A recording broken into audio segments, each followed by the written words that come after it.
Have you ever been in an argument just absolutely sure you were right, but when you tried to explain why, you kinda fumbled? Well, it turns out that feeling is incredibly common. Today, we're going to dive into this really surprising and honestly sometimes startling gap between what we think we know and what we actually know. And it all starts with a super simple test. All right, so to kick things off, let's try a little challenge, just to get your brain warmed up. This comes from a study by a psychologist named Rebecca Lawson, and I promise you it is deceptively simple.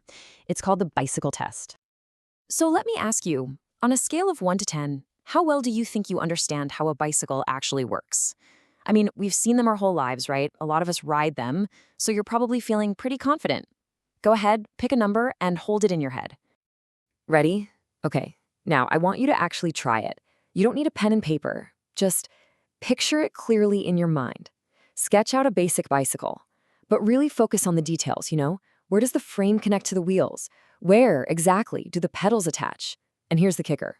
How does the chain connect everything to make that back wheel spin? So, how'd you do? If you found yourself struggling a bit, you are in very good company. In Lawson's original study, about half the people couldn't draw a bicycle that would actually work. And some of the common mistakes are just fascinating.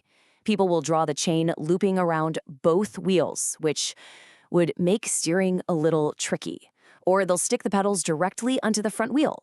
It proves a really simple point. We see bicycles all the time, but most of us don't truly get the mechanics. That feeling of surprise, that little moment of, I guess I don't know that as well as I thought, well, that has a name. The bicycle test is the perfect demonstration of a cognitive bias that affects every single one of us, in pretty much every area of our lives. It is called the illusion of explanatory depth, and this is so important. This isn't about intelligence or being smart. It's just about how the human mind is wired. We all have this tendency to believe we understand the world with this incredible richness of detail that, well, it just isn't there, not stored in our own heads anyway. So why does this happen? It's because we're so familiar with things like bicycles or toilets or zippers that our brain just takes a shortcut. It flags the object as known, and we mistake that comfortable, easy feeling of familiarity for genuine, deep mechanical understanding. Okay, but wait.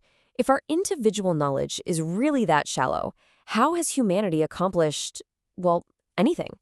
From building skyscrapers to sending rovers to Mars. The answer is that we weren't designed to be solo geniuses. We were designed to be part of a team.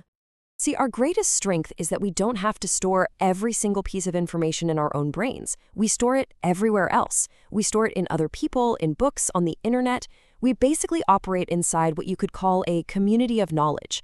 And our brains are optimized to access that external knowledge, not to copy all of it internally. This is a concept called the division of cognitive labor. Just think of an ancient bison hunt.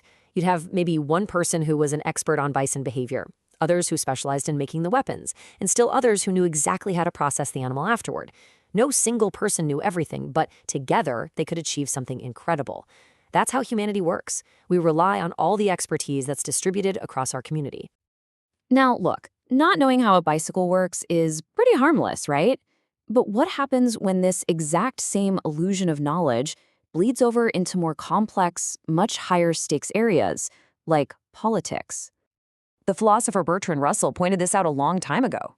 And this knowledge illusion really helps explain why political discussions can get so incredibly polarized.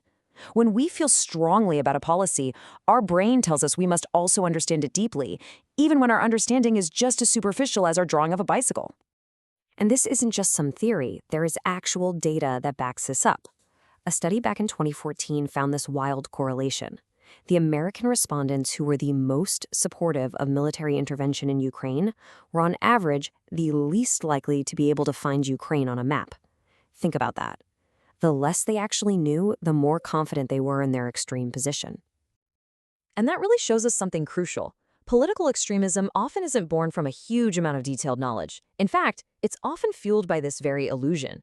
We take a strong moral stance and our brain just fills in the blanks, making us feel like experts on policy and economics and geopolitics, even when we're, well, really not.